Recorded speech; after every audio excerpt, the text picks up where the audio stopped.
بسم اللہ الرحمن الرحیم۔ شروع اللہ کا نام لے کر جو بڑا مہربان نہایت رحم والا ہے۔ طاسیم میم، یہ کتاب روشن کی آیتیں ہیں۔ اے پیغمبر، ہم تمہیں موسیٰ اور فرعون کے کچھ حالات مومن لوگوں کے سنانے کے لیے صحیح صحیح سناتے ہیں کہ فرعون نے ملک میں سر اٹھا رکھا تھا اور وہاں کے باشندوں کو گروہ گروہ بنا رکھا تھا۔ ان میں سے ایک گروہ کو یہاں تک کمزور کر دیا تھا کہ ان کے بیٹوں کو ذبح کر ڈالتا اور ان کی لڑکیوں کو زندہ رہنے دیتا۔ بے شک وہ مفسدوں میں تھا، اور ہم چاہتے تھے کہ جو لوگ ملک میں کمزور کر دیے گئے ہیں ان پر احسان کریں اور ان کو پیشوا بنائیں اور انہیں ملک کا وارث بنائیں، اور ملک میں ان کو قدرت دیں، اور فرعون اور حامان اور ان کے لشکر کو وہ چیز دکھا دیں جس سے وہ ڈرتے تھے۔ اور ہم نے موسیٰ کی ماں کی طرف وحی بھیجی کہ اس کو دودھ پلاؤ، پھر جب تم کو اس کے بارے میں کچھ خوف پیدا ہو تو اسے دریا میں ڈال دینا، اور نہ تو خوف کرنا اور نہ رنج کرنا، ہم اس کو تمہارے پاس واپس پہنچا دیں گے اور بعد میں اسے پیغمبر بنا دیں گے۔ سو فرعون کے لوگوں نے اس کو اٹھا لیا، اس لیے کہ نتیجہ یہ ہونا تھا کہ وہ ان کا دشمن اور ان کے لیے موجب غم ہو۔ بے شک فرعون اور حامان اور ان کے لشکر غلطی پر تھے، اور فرعون کی بیوی نے کہا کہ یہ میری اور تمہاری دونوں کی آنکھوں کی ٹھنڈک ہے، اس کو قتل نہ کرنا، شاید یہ ہمیں فائدہ پہنچائے یا ہم اسے بیٹا بنا لیں۔ اور وہ انجام سے بے خبر تھے۔ اور موسیٰ کی ماں کا دل بے قرار ہو گیا، اگر ہم ان کے دل کو مضبوط نہ کر دیتے تو قریب تھا کہ وہ اس غم کو ظاہر کر دیتی۔ ہم چاہتے تھے کہ وہ مومنوں میں رہیں، اور والدہ موسیٰ نے اس کی بہن سے کہا کہ اس کے پیچھے پیچھے چلی جا، تو وہ اسے دور سے دیکھتی رہی، اور ان لوگوں کو کچھ خبر نہ تھی۔ اور ہم نے پہلے ہی سے اس پر دائیوں کے دودھ حرام کر دیے تھے۔ تو موسیٰ کی بہن نے کہا کہ میں تمہیں ایسے گھر والے بتاؤں کہ تمہارے لیے اس بچے کو پالیں اور اس کی خیر خواہی سے پرورش کریں۔ سو ہم نے اس طریق سے ان کو ان کی ماں کے پاس واپس پہنچا دیا تاکہ ان کی آنکھیں ٹھنڈی ہوں اور وہ غم نہ کھائیں، اور معلوم کر لیں کہ اللہ کا وعدہ سچا ہے، لیکن اکثر لوگ نہیں جانتے۔ اور جب موسیٰ جوانی کو پہنچے اور بھرپور جوان ہو گئے تو ہم نے ان کو حکمت اور علم عنایت کیا، اور ہم نیکوکاروں کو ایسا ہی بدلہ دیا کرتے ہیں۔ اور وہ ایسے وقت شہر میں داخل ہوئے کہ وہاں کے باشندے بے خبر ہو رہے تھے، تو دیکھا کہ وہاں دو شخص لڑ رہے تھے، ایک تو موسیٰ کی قوم کا ہے اور دوسرا ان کے دشمنوں میں سے۔ تو جو شخص ان کی قوم میں سے تھا اس نے دوسرے شخص کے مقابلے میں جو موسیٰ کے دشمنوں میں سے تھا مدد طلب کی، تو موسیٰ نے اس کو مکہ مارا اور اس کا کام تمام کر دیا۔ کہنے لگے کہ یہ تو شیطانی کام ہوا، بے شک وہ انسان کا دشمن ہے، کھلا بہکانے والا ہے۔ بولے کہ اے پروردگار، میں نے اپنے آپ پر ظلم کیا، سو تو مجھے بخش دے، تو اللہ نے ان کو بخش دیا، بے شک وہ بخشنے والا ہے، مہربان ہے۔ کہنے لگے کہ اے پروردگار، تو نے جو مجھ پر مہربانی فرمائی ہے تو میں بھی آئندہ کبھی گناہ گاروں کا مددگار نہ بنوں گا۔ الغرض صبح کے وقت شہر میں ڈرتے ڈرتے داخل ہوئے کہ دیکھیں کیا ہوتا ہے، تو ناگہاں وہی شخص جس نے کل ان سے مدد مانگی تھی پھر ان کو پکار رہا ہے۔ موسیٰ نے اس سے کہا کہ تو بڑا بہکا ہوا ہے۔ پھر جب موسیٰ نے ارادہ کیا کہ اس شخص کو جو ان دونوں کا دشمن تھا پکڑ لیں، تو وہ بول اٹھا کہ جس طرح تم نے کل ایک شخص کو مار ڈالا تھا اسی طرح چاہتے ہو کہ تم مجھے بھی مار ڈالو۔ تم تو یہی چاہتے ہو کہ ملک میں ظلم و ستم کرتے پھرو، اور یہ نہیں چاہتے کہ صلح کرانے والوں میں سے ہو جاؤ۔ اور ایک شخص شہر کی پرلی طرف سے دوڑتا ہوا آیا، بولا کہ اے موسیٰ، اہل دربار تمہارے بارے میں مشورے کرتے ہیں کہ تم کو مار ڈالیں، سو تم یہاں سے نکل جاؤ، میں تمہارا خیر خواہ ہوں۔ چنانچہ موسیٰ وہاں سے ڈرتے ڈرتے نکل کھڑے ہوئے کہ دیکھیں کیا ہوتا ہے، اور دعا کرنے لگے کہ اے پروردگار، مجھے ظالم لوگوں سے نجات دے۔ اور جب انہوں نے مدین کی طرف رخ کیا تو کہنے لگے امید ہے کہ میرا پروردگار مجھے سیدھا رستہ بتائے۔ اور جب مدین کے پانی کے مقام پر پہنچے تو دیکھا کہ وہاں لوگ جمع ہو رہے اور اپنے مویشیوں کو پانی پلا رہے ہیں، اور ان کے ایک طرف دو عورتیں اپنی بکریوں کو روکے کھڑی ہیں۔ موسیٰ نے ان سے کہا تمہارا کیا کام ہے؟ وہ بولی کہ جب تک چرواہے اپنے جانوروں کو لے نہ جائیں ہم پانی نہیں پلا سکتے، اور ہمارے والد بڑی عمر کے بوڑھے ہیں۔ تو موسیٰ نے ان کے لیے بکریوں کو پانی پلا دیا، پھر سائے کی طرف چلے گئے۔ اور کہنے لگے کہ پروردگار میں اس کا محتاج ہوں کہ تو مجھ پر اپنی نعمت نازل فرمائے۔ تھوڑی دیر کے بعد ان میں سے ایک عورت جو شرماتی اور لجاتی چلی آتی تھی موسیٰ کے پاس آئی، کہنے لگی کہ تم کو میرے والد بلاتے ہیں کہ تم نے جو ہمارے لیے پانی پلایا تھا اس کی تم کو اجرت دیں۔ پھر جب وہ ان کے پاس آئے اور ان سے اپنا ماجرا بیان کیا تو انہوں نے کہا کہ کچھ خوف نہ کرو، تم ظالم لوگوں سے بچ آئے ہو۔ ایک لڑکی بولی کہ ابا ان کو نوکر رکھ لیجئے، کیونکہ بہترین نوکر جو آپ رکھیں وہ ہے جو توانا ہو، امانت دار ہو۔ انہوں نے موسیٰ سے کہا کہ میں چاہتا ہوں کہ اپنی ان 2 بیٹیوں میں سے ایک کو تم سے بیاہ دوں، اس عہد پر کہ تم 8 برس میری خدمت کرو، پھر اگر 10 سال پورے کر دو تو وہ تمہاری طرف سے احسان ہوگا، اور میں تم پر تکلیف ڈالنی نہیں چاہتا، تم مجھے انشاءاللہ نیک لوگوں میں پاؤ گے۔ موسیٰ نے کہا کہ مجھ میں اور آپ میں یہ عہد پختہ ہوا، میں جو مدت چاہوں پوری کر دوں، پھر مجھ پر کوئی زیادتی نہ ہو، اور ہم جو معاہدہ کرتے ہیں اللہ اس پر گواہ ہے۔ پھر جب موسیٰ نے مدت پوری کر دی اور اپنے گھر کے لوگوں کو لے کر چلے تو طور کی طرف سے آگ دکھائی دی۔ وہ اپنے گھر والوں سے کہنے لگے کہ تم یہاں ٹھہرو، مجھے آگ نظر آئی ہے، شاید میں وہاں سے رستے کا کچھ پتہ لاؤں یا آگ کا انگارہ لے آؤں تاکہ تم آگ تاپو۔ سو جب اس کے پاس پہنچے تو میدان کے دائیں کنارے سے ایک مبارک جگہ میں ایک درخت میں سے آواز آئی کہ اے موسیٰ، یہ میں ہوں اللہ، تمام جہانوں کا پروردگار، اور یہ کہ اپنی لاٹھی ڈال دو۔ سو جب انہوں نے دیکھا کہ وہ حرکت کر رہی ہے گویا سانپ ہے تو پیٹ پھیر کر چل دیے اور پیچھے مڑ کر بھی نہ دیکھا۔ فرمایا موسیٰ آگے آؤ اور ڈرو مت، تم امن پانے والوں میں ہو، اپنا ہاتھ گریبان میں ڈالو تو بغیر کسی عیب کے سفید روشن ہو کر نکل آئے گا، اور خوف دور کرنے کی غرض سے اپنے بازو کو اپنی طرف یعنی سینے سے ملا لو۔ یہ 2 دلیلیں تمہارے پروردگار کی طرف سے ہیں فرعون اور اس کے درباریوں کے لیے، بے شک وہ نافرمان لوگ ہیں۔ موسیٰ نے کہا اے پروردگار، ان میں کا ایک شخص میرے ہاتھ سے قتل ہو چکا ہے، سو مجھے خوف ہے کہ وہ مجھ کو مار ڈالیں گے، اور ہارون جو میرا بھائی ہے اس کی زبان مجھ سے زیادہ فصیح ہے، تو اس کو میرے ساتھ مددگار بنا کر بھیج کہ میری تصدیق کرے، مجھے خوف ہے کہ وہ لوگ میری تکذیب کریں گے۔ فرمایا ہم تمہارے بھائی کے ذریعے تمہارے بازو کو مضبوط کریں گے اور تم دونوں کو غلبہ دیں گے، تو ہماری نشانیوں کے سبب وہ تم تک پہنچ نہ سکیں گے، تم دونوں اور جنہوں نے تمہاری پیروی کی وہی غالب رہیں گے۔ پھر جب موسیٰ ان کے پاس ہماری کھلی نشانیاں لے کر آئے تو وہ کہنے لگے کہ یہ تو جادو ہے جو اس نے بنا کھڑا کیا ہے، اور یہ باتیں ہم نے اپنے اگلے باپ دادا میں تو کبھی سنی نہیں۔ اور موسیٰ نے کہا کہ میرا پروردگار اس شخص کو خوب جانتا ہے جو اس کی طرف سے ہدایت لے کر آیا ہے اور جس کے لیے عاقبت کا گھر یعنی بہشت ہے، بے شک ظالم کامیاب نہیں ہوں گے۔ اور فرعون نے کہا کہ اے اہل دربار،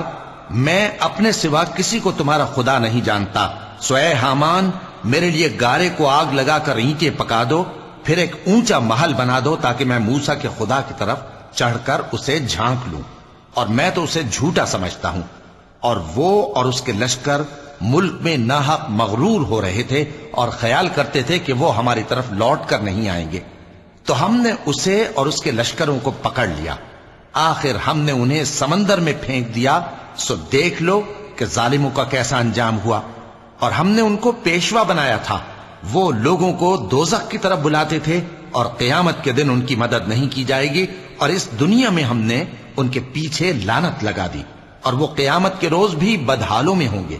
اور ہم نے پہلی امتوں کے ہلاک کرنے کے بعد موسیٰ کو کتاب دی جو لوگوں کے لیے بصیرت اور ہدایت اور رحمت ہے تاکہ وہ نصیحت حاصل کریں۔ اور جب ہم نے موسیٰ کی طرف حکم بھیجا تھا تو تم طور کی مغربی جانب نہیں تھے اور نہ اس واقعے کے دیکھنے والوں میں تھے،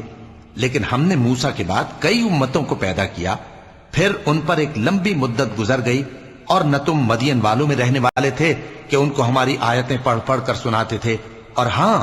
ہم ہی تو پیغمبر بھیجنے والے تھے، اور نہ تم اس وقت جبکہ ہم نے موسیٰ کو آواز دی طور کے کنارے تھے، بلکہ تمہارا بھیجا جانا تمہارے پروردگار کی رحمت ہے تاکہ تم ان لوگوں کو جن کے پاس تم سے پہلے کوئی خبردار کرنے والا نہیں آیا خبردار کرو تاکہ وہ نصیحت حاصل کریں۔ اور اے پیغمبر، ہم نے تم کو اس لیے بھیجا ہے کہ ایسا نہ ہو کہ اگر ان اعمال کے سبب جو ان کے ہاتھ آگے بھیج چکے ہیں ان پر کوئی مصیبت واقع ہو تو یہ کہنے لگیں کہ اے پروردگار تو نے ہماری طرف کوئی پیغمبر کیوں نہ بھیجا کہ ہم تیری آیتوں کی پیروی کرتے اور ایمان لانے والوں میں ہوتے۔ پھر جب ان کے پاس ہماری طرف سے حق آ پہنچا تو کہنے لگے کہ جیسی نشانیاں موسیٰ کو ملی تھیں ویسی اس کو کیوں نہیں ملی؟ کیا جو نشانیاں پہلے موسیٰ کو دی گئی تھی انہوں نے ان سے کفر نہیں کیا؟ کہنے لگے کہ دونوں جادوگر ہیں ایک دوسرے کے موافق، اور بولے کہ ہم سب سے منکر ہیں۔ کہہ دو کہ اگر سچے ہو تو تم اللہ کے پاس سے کوئی اور کتاب لے آؤ جو ان دونوں کتابوں سے بڑھ کر ہدایت کرنے والی ہو تاکہ میں بھی اسی کی پیروی کروں۔ پھر اگر یہ تمہاری بات قبول نہ کریں تو جان لو کہ یہ صرف اپنی خواہشوں کی پیروی کرتے ہیں، اور اس سے زیادہ کون گمراہ ہوگا جو اللہ کی ہدایت کو چھوڑ کر اپنی خواہش کے پیچھے چلے۔ بے شک اللہ ظالم لوگوں کو ہدایت نہیں دیتا، اور ہم پے در پے ان لوگوں کے پاس ہدایت کی باتیں بھیجتے رہے ہیں تاکہ نصیحت حاصل کریں۔ جن لوگوں کو ہم نے اس سے پہلے کتاب دی تھی وہ اس پر ایمان لے آتے ہیں، اور جب قرآن ان کو پڑھ کر سنایا جاتا ہے تو کہتے ہیں کہ ہم اس پر ایمان لے آئے، بے شک یہ ہمارے پروردگار کی طرف سے برحق ہے اور ہم تو اس سے پہلے کے حکم بردار ہیں۔ ان لوگوں کو دگنا بدلہ دیا جائے گا کیونکہ صبر کرتے رہے ہیں اور بھلائی کے ساتھ برائی کو دور کرتے ہیں، اور جو مال ہم نے ان کو دیا ہے اس میں سے خرچ کرتے ہیں، اور جب بیہودہ بات سنتے ہیں تو اس سے منہ پھیر لیتے ہیں اور کہتے ہیں کہ ہم کو ہمارے اعمال اور تم کو تمہارے اعمال، تم کو سلام، ہم جاہلوں کو نہیں چاہتے۔ اے نبی تم جس کو دوست رکھتے ہو اسے ہدایت نہیں کر سکتے، بلکہ اللہ ہی جس کو چاہتا ہے ہدایت کرتا ہے، اور وہ ہدایت پانے والوں کو خوب جانتا ہے۔ اور کہتے ہیں کہ اگر ہم تمہارے ساتھ ہدایت کی پیروی کریں تو اپنے ملک سے اچک لیے جائیں۔ کیا ہم نے ان کو حرم میں جو امن کا مقام ہے جگہ نہیں دی، جہاں ہر قسم کے میوے پہنچائے جاتے ہیں بطور رزق ہماری طرف سے؟ لیکن ان میں سے اکثر نہیں جانتے۔ اور ہم نے بہت سی بستیوں کو ہلاک کر ڈالا جو اپنی عیش والی زندگی میں اترا رہے تھے، سو یہ ان کے مکانات ہیں جو ان کے بعد آباد ہی نہیں ہوئے مگر بہت کم، اور ان کے بعد ہم ہی وارث ہوئے۔ اور تمہارا پروردگار بستیوں کو ہلاک نہیں کیا کرتا جب تک ان کے بڑے شہر میں پیغمبر نہ بھیج لے جو ان کو ہماری آیتیں پڑھ پڑھ کر سنائے، اور ہم بستیوں کو ہلاک نہیں کیا کرتے مگر اس حالت میں کہ وہاں کے باشندے ظالم ہوں۔ اور اے لوگو جو چیز تم کو دی گئی ہے سو وہ دنیا کی زندگی کا فائدہ اور اس کی زینت ہے، اور جو اللہ کے پاس ہے وہ بہتر اور ہمیشہ باقی رہنے والی ہے۔ کیا تم سمجھتے نہیں؟ بھلا جس شخص سے ہم نے اچھا وعدہ کیا اور وہ اسے حاصل کرنے والا ہے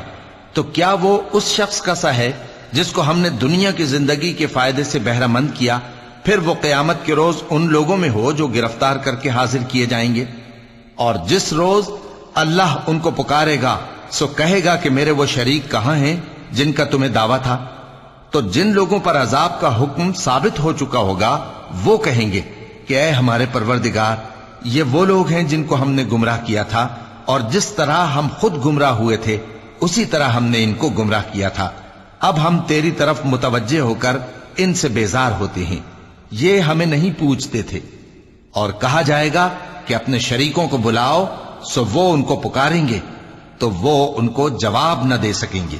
اور جب عذاب کو دیکھ لیں گے تو تمنا کریں گے کہ کاش وہ ہدایت یاب ہوتے۔ اور جس روز اللہ ان کو پکارے گا اور کہے گا کہ تم نے پیغمبروں کو کیا جواب دیا تھا، تو اس روز ان پر خبریں بند ہو جائیں گی، پھر وہ آپس میں کچھ بھی نہ پوچھ سکیں گے۔ سو رہا وہ شخص جس نے توبہ کی اور ایمان لایا اور عمل نیک کیے تو امید ہے کہ وہ کامیاب ہونے والوں میں ہو۔ اور تمہارا پروردگار جو چاہتا ہے پیدا کرتا ہے اور جسے چاہتا ہے برگزیدہ کر لیتا ہے، ان کو اس کا اختیار نہیں ہے۔ یہ جو شرک کرتے ہیں اللہ اس سے پاک و بالاتر ہے، اور ان کے سینے جو کچھ مخفی کرتے ہیں اور جو یہ ظاہر کرتے ہیں تمہارا پروردگار اس کو جانتا ہے۔ اور وہی اللہ ایسا ہے کہ اس کے سوا کوئی معبود نہیں، دنیا اور آخرت میں اسی کی تعریف ہے اور اسی کا حکم چلتا ہے، اور اسی کی طرف تم لوٹائے جاؤ گے۔ کہو بھلا دیکھو تو اگر اللہ تم پر ہمیشہ قیامت کے دن تک رات کی تاریکی کیے رہے تو اللہ کے سوا کون معبود ہے جو تم کو روشنی لا دے؟ تو کیا تم سنتے نہیں؟ کہو کہ بھلا دیکھو تو اگر اللہ تم پر ہمیشہ قیامت تک دن کیے رہے تو اللہ کے سوا کون معبود ہے کہ تم کو رات لا دے جس میں تم آرام کرو؟ تو کیا تم دیکھتے نہیں؟ اور اس نے اپنی رحمت سے تمہارے لیے رات کو اور دن کو بنایا تاکہ تم اس میں آرام کرو اور اس میں اس کا فضل تلاش کرو اور تاکہ شکر کرو۔ اور جس دن وہ ان کو پکارے گا تو کہے گا کہ میرے وہ شریک جن کا تمہیں دعویٰ تھا کہاں ہیں؟ اور ہم ہر ایک امت میں سے ایک گواہ نکال لیں گے، پھر کہیں گے کہ اپنی دلیل پیش کرو، تو وہ جان لیں گے کہ سچ بات اللہ کی ہے اور جو کچھ وہ افترا کیا کرتے تھے ان سے جاتا رہے گا۔ قارون موسیٰ کی قوم میں سے تھا، پھر وہ ان پر زیادتی کرنے لگا، اور ہم نے اس کو اتنے خزانے دیے تھے کہ ان کی کنجیاں ایک طاقتور جماعت کو اٹھانا مشکل ہوتی۔ جب اس سے اس کی قوم نے کہا کہ اترائیے مت، کہ اللہ اترانے والوں کو پسند نہیں کرتا، اور جو مال تم کو اللہ نے عطا فرمایا ہے اس سے آخرت کی بھلائی طلب کیجیے اور دنیا سے اپنا حصہ نہ بھلائیے، اور جیسی اللہ نے تم سے بھلائی کی ہے ویسی تم بھی لوگوں سے بھلائی کرو، اور ملک میں طالب فساد نہ ہو، کیونکہ اللہ فساد کرنے والوں کو دوست نہیں رکھتا۔ وہ بولا کہ یہ مال مجھے میرے ایک ہنر کے سبب ملا ہے۔ کیا اس کو معلوم نہیں تھا کہ اللہ نے اس سے پہلے بہت سی امتیں جو اس سے قوت میں بڑھ کر اور جمعیت میں بیشتر تھیں ہلاک کر ڈالی تھیں، اور گناہگاروں سے ان کے گناہوں کے بارے میں پوچھا نہیں جائے گا؟ تو ایک روز قارون بڑی آرائش اور ٹھاٹھ سے اپنی قوم کے سامنے نکلا۔ جو لوگ دنیا کی زندگی کے طالب تھے کہنے لگے کہ جیسا مال و متاع قارون کو ملا ہے کاش ایسا ہی ہمیں بھی ملے، وہ تو بڑے نصیب والا ہے۔ اور جن لوگوں کو علم دیا گیا تھا وہ کہنے لگے کہ تم پر افسوس، مومنوں اور نیکوکاروں کے لیے جو ثواب اللہ کے ہاں تیار ہے وہ کہیں بہتر ہے، اور وہ صرف صبر کرنے والوں ہی کو ملے گا۔ پس ہم نے قارون کو اور اس کی حویلی کو زمین میں دھسا دیا، تو اللہ کے سوا کوئی جماعت اس کی مددگار نہ ہو سکی اور نہ وہ بدلہ لے سکا۔ اور وہ لوگ جو کل اس کے رتبے کی تمنا کرتے تھے صبح کو کہنے لگے ہائے شامت، اللہ ہی تو اپنے بندوں میں سے جس کے لیے چاہتا ہے رزق فراخ کر دیتا ہے اور جس کے لیے چاہتا ہے تنگ کر دیتا ہے۔ اگر اللہ ہم پر احسان نہ کرتا تو ہمیں بھی دھسا دیتا۔ ہائے خرابی، کافر کامیاب نہیں ہوتے۔